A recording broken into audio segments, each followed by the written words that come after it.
Bismillahirrahmanirrahim. Assalamualaikum warahmatullahi wabarakatuh.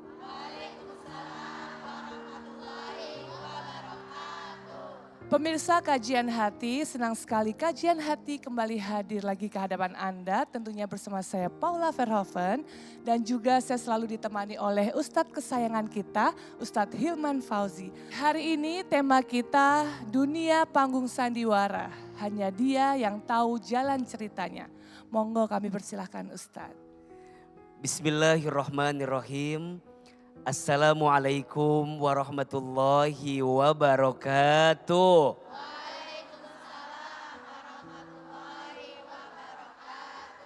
Bunda,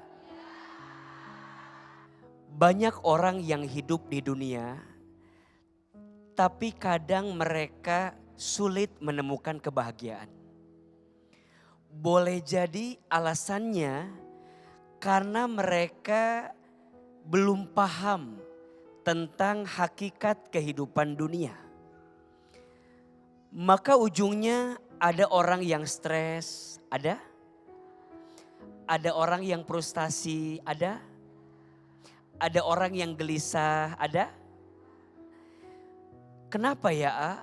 Ada orang yang stres, frustasi dan gelisah dengan kehidupan dunia, jangan-jangan mereka tidak tahu hakikat kehidupan dunia.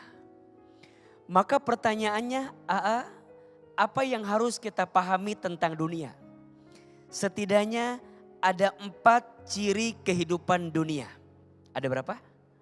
Ada 4. Yang pertama, dunia ini waktunya singkat dan cepat. Dunia gak lama, sebentar. Kulluman alaiha fan. Setiap apapun yang ada di dunia sifatnya fana, sementara. Sedihnya sementara, senangnya sementara, lapangnya sementara, sempitnya sementara. Ini hanya dunia. Waktunya singkat dan cepat. Dan kita semua akan ketemu dengan yang namanya al-maut, kematian. Yang kedua, dunia ini sifatnya permainan dan senda gurau belaka.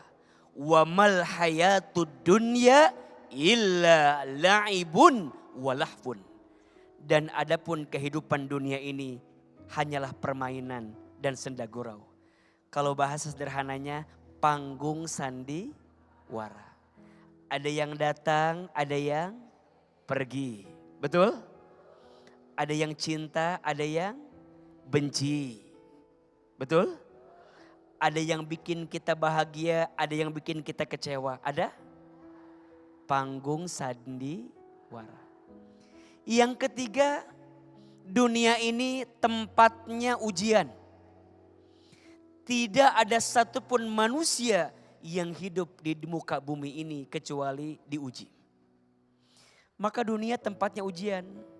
So kalau ada orang yang nanya sama AA gimana ya biar hidup gak ada masalah?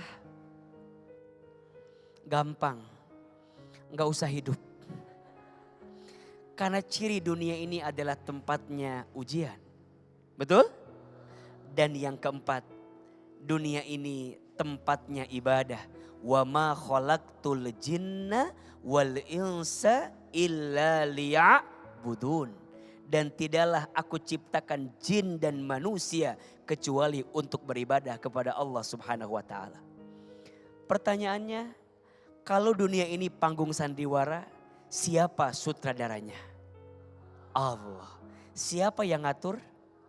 Allah. Siapa yang membolak-balik? Allah. Allah Al-Qadir Al-Muqtadir. Allah yang maha memiliki takdir. Dan Allah juga yang menentukan takdir kita. Betul? Jangan resah gelisah dengan dunia yang sementara. Tapi gelisahkanlah tentang hubunganmu dengan Allah Subhanahu wa taala. Bukan dunia ini yang berat.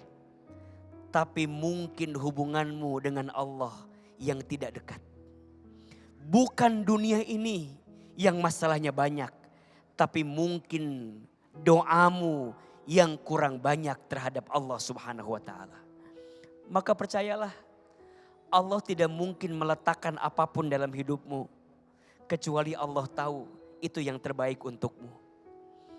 Rumah tangga ada ujian tidak? Panggung sandiwara. Suami bisa mencintai kita, tapi satu saat ketika mungkin suami membenci kita, bahkan menyakiti kita. Orang yang kita berharap dia jadi sandaran terbaik, tapi malah dia jadi luka yang paling berat dalam hidup kita. Betul? Orang terdekat yang kita berharap dia jadi obat, tapi dia malah jadi orang yang paling melukai kita dengan luka yang sangat berat. Cuma dunia. Ulangi. Harta kekayaan yang kita pertahankan luar biasa, mungkin satu saat akan pergi meninggalkan kita. Cuma dunia. Maka percayalah, dunia hanya panggung sandiwara. Jangan tertipu dengan panggung sandiwara ini. Sibuklah memperbaiki diri kita di hadapan Allah. Agar saat kita memerankan peran ini, kita mendapatkan peran yang baik. Sehingga sang sutradara akan menyiapkan skenario terbaik untuk kehidupan kita.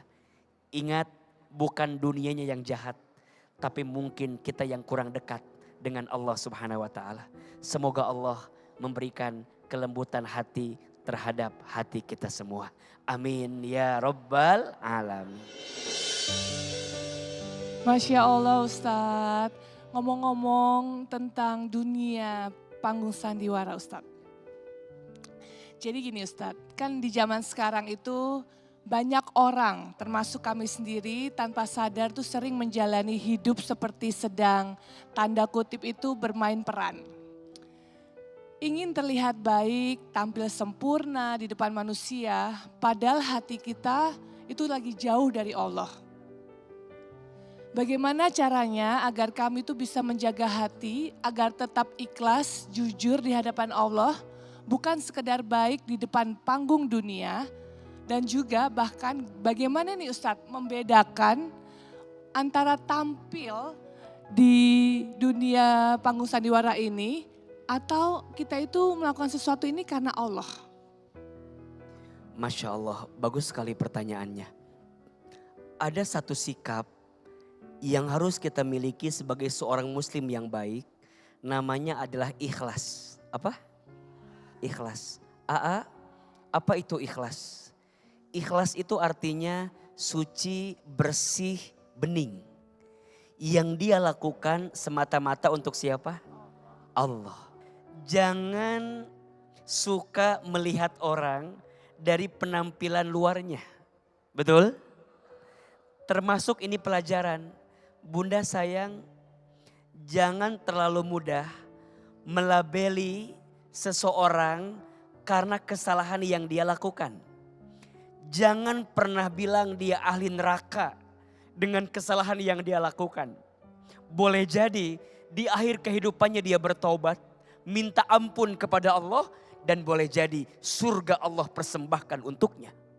Begitu sebaliknya, jangan terlalu terpesona dengan orang yang kelihatan soleh, boleh jadi di ujung hayatnya dia berbuat dosa. Sampai kemudian bukan surga yang dia dapatkan, tapi malah api neraka yang dia dapatkan. Na'udzubillahi min dzalik. Belajar melembutkan hati. Jangan terlalu mudah menjudge seseorang. Kita tidak pernah tahu siapa yang lebih mulia di hadapan Allah Subhanahu wa taala. Belajar punya sikap namanya apa? Ikhlas. Belajar menyerahkan semuanya hanya untuk siapa? Allah. Kajian hati. Tenangkan. Bunda. Iya Teteh. Bisa langsung ke sesi pertanyaan, ada bintang tamu di sini Ustadz. Iya. Mbak Sinta, Silakan. silahkan. Assalamualaikum warahmatullahi Ustadz. Waalaikumsalam warahmatullahi wabarakatuh. Perkenalkan, nama saya Sinta. Awal tahun 2021 saya menikah dengan seorang laki-laki. Saya sering terlibat cekcok dengan suami saya karena saya mengetahui bahwa dia berjudi online. Setelah itu hubungan kami semakin renggang dan konflik juga semakin besar. Meski begitu saya tetap memilih bertahan dan berharap semuanya akan baik-baik saja. Namun selang 1 tahun dari pernikahan kami, saya mengalami kehilangan terbesar dalam hidup saya, Ustadz. Di tahun 2022, ibu saya meninggal dunia. Kepergian beliau menghancurkan hati saya. Karena beliau satu-satunya orang yang melindungi saya. Dan beliau adalah satu-satunya sosok panutan saya. Belum selesai saya berduka, saya mengetahui bahwa ternyata orang tua saya memiliki hutang yang cukup banyak.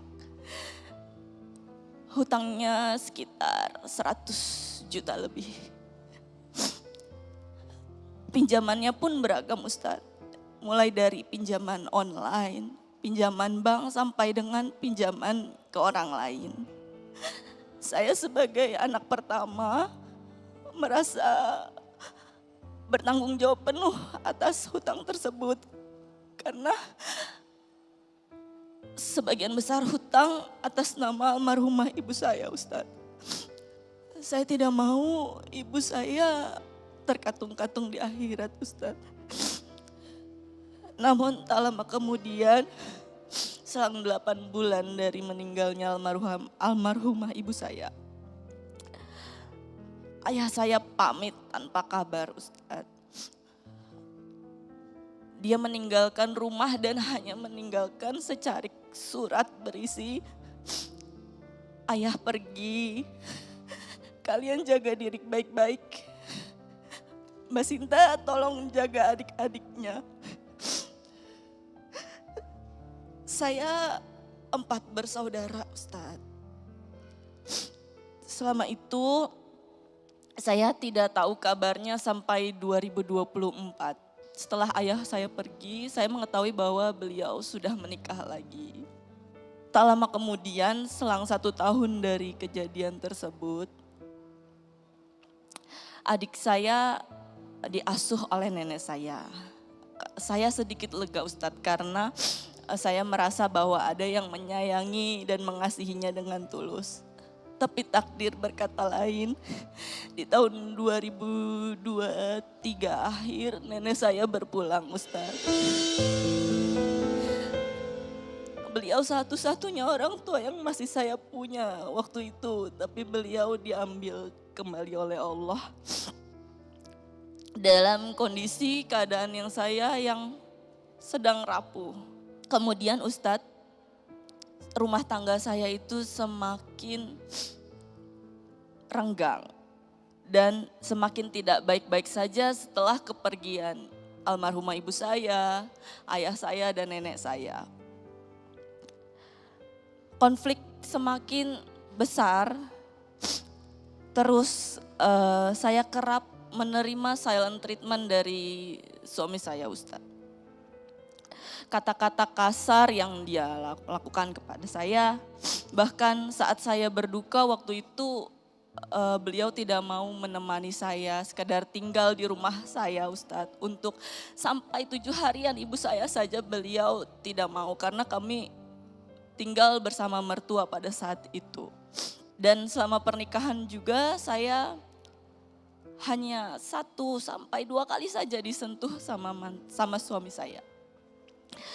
Kami bahkan sudah 1 tahun berpisah ranjang sebelum akhirnya kami bercerai. Saya tetap berusaha untuk tinggal 1 kamar sama dia, Pak Ustadz. Saya berusaha nyamperin dia karena saya tidak mau kalau kita berpisah kamar atau berpisah ranjang. Tapi suami saya menolak, bahkan pernah dia berkata, "Gue tinggal bareng sama lu aja, sama orang tua gue stres, apalagi gue tinggal berdua doang sama lu."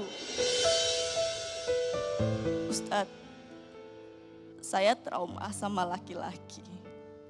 Di sepanjang kehidupan saya, yang saya jalani, saya ditinggalkan oleh ayah saya.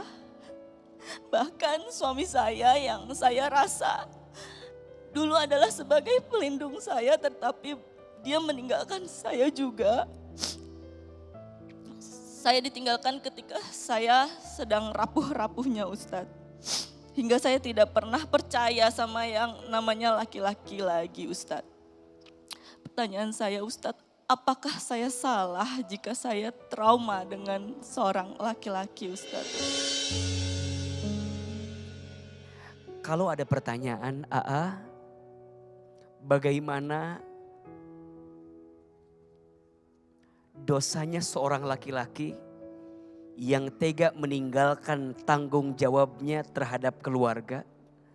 Tentu jawabannya itu merupakan dosa yang sangat besar. Kata Nabi SAW, cukuplah dosa besar yang dimiliki oleh seseorang yang tidak mau bertanggung jawab dengan apa yang ditanggungnya. Maka perempuan itu diciptakan dari tulang rusuk sebelah kiri dekat ke jantung hati. Kenapa perempuan tidak diciptakan dari tulang kaki bagian bawah?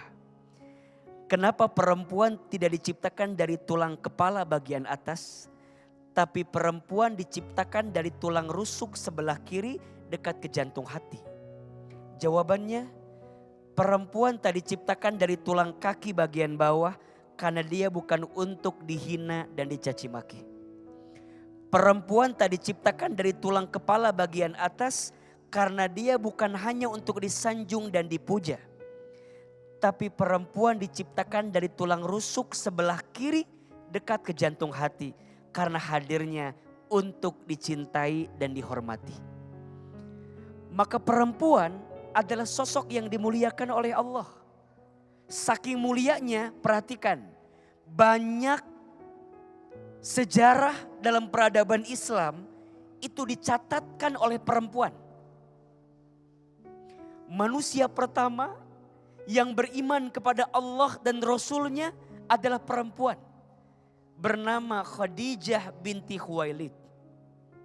Manusia pertama yang syahid di jalan Allah adalah perempuan.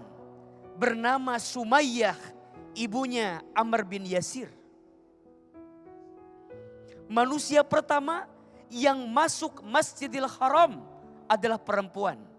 Siti Hajar alaihissalam. Maka jangan kaget, ada surat dalam Al-Quran yang langsung Allah beri nama dengan makna perempuan. Apa namanya? An-Nisa. Maka sekarang kalau ada laki-laki yang menyakiti perempuan, kehinaan apa yang dia akan dapatkan? Sedangkan Tuhan kita, sedangkan Allah begitu memuliakan perempuan. Maka di balik laki-laki yang hebat, pasti di sampingnya ada perempuan yang hebat. Di atas ada ibunya yang hebat. Di samping ada istrinya yang hebat. Di bawah ada anak perempuan yang hebat. Mbak Sinta disakiti oleh ayah. Mbak Sinta disakiti oleh suami. Sampai beliau berkata, "Aa, bolehkah saya gak percaya lagi dengan laki-laki?" Karena saking beratnya trauma beliau. Walaupun kalau ditanya boleh atau tidak, tentu tidak boleh. Kecewa boleh, marah boleh, kesal boleh. Tapi kita tidak boleh menyimpulkan semua laki-laki sama. Kita tidak boleh memberikan kesimpulan bahwa semua laki-laki menyakiti, belum tentu. Yang kemarin hanya fase saja kita disakiti. Semoga setelah sakit yang kita rasakan, masih ada kebaikan yang Allah siapkan untuk kita. Maka ke depan, perbaiki hatimu, perbaiki hidupmu. Semoga setelah banyak laki-laki yang pernah menyakitimu, Allah hadirkan laki-laki yang soleh, yang lebih baik untukmu. Sekarang tugas Mbak Sinta ke depan adalah bagaimana memperbaiki diri. Hutang ibu harus diselesaikan bagaimanapun juga. Adik-adik harus dijaga dengan baik. Kalaupun ayah pergi meninggalkan ya sudah. Suami menyakiti dan pergi meninggalkan ya sudah. tinggal kita berjalan lagi ke depan dengan penuh kebaikan. Jangan hancur lebur karena satu orang yang pernah menyakitimu. Allah terlalu baik untuk kita curigai setiap takdirnya dengan keburukan yang kita pikirkan. Baca doa surat Al-Kahfi ayat 10 ya. Agar kita lebih cepat ditunjukkan jalan keluar dari setiap masalah hidup kita. Rabbana atina min ladunka rahmah wa hayyi lana min amrina rasyada. Pemuda Kahfi bisa keluar dari gua yang hitam dan gelap dengan membaca doa yang ini. Semoga Mbak Sinta, hutang almarhumah ibu, sakit hati ayah, sakit hati dari suami, bisa Allah tunjukkan jalan keluarnya dengan kebaikan yang lainnya. Amin ya Rabbal Alamin.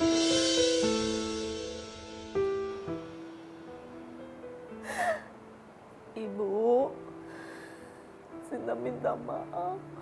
Dulu Sinta gak pernah dengerin omongan ibu. Bahkan di saat Sinta mau menikah, ibu sempat bilang sama Sinta kalau kamu yakin Sin, kamu yakin mau menikah, kamu yakin dengan orang itu. Ibu gak mau kamu merasakan apa yang ibu rasakan. Tapi pada akhirnya aku tetap kekeh dengan pendirian aku. Karena aku berpikir pada saat itu menikah itu adalah ibadah. Dan aku tidak menyesal dengan pernikahanku, tapi aku menyesal dengan egoku yang tidak mau mendengarkan apa yang ibuku katakan. Dan aku minta maaf Bu, kalau selama ini aku belum baik jadi seorang anak. Aku lebih merasa lega sih Kak, karena apa yang Ustadz bilang itu menyentuh sekali di hati aku. Karena Ustadz bilang kalau kita tidak boleh menyamaratakan laki-laki. Mungkin aku selama ini mendapatkan orang yang salah, tapi nanti suatu saat aku yakin aku bakal dapat yang lebih baik dari yang sebelum-sebelumnya. Mungkin aku ditinggalkan oleh ayahku, tapi digantikan oleh adik-adikku yang baik, adik-adikku yang penurut, dan adik-adikku yang selalu mensupport apapun yang aku lakukan.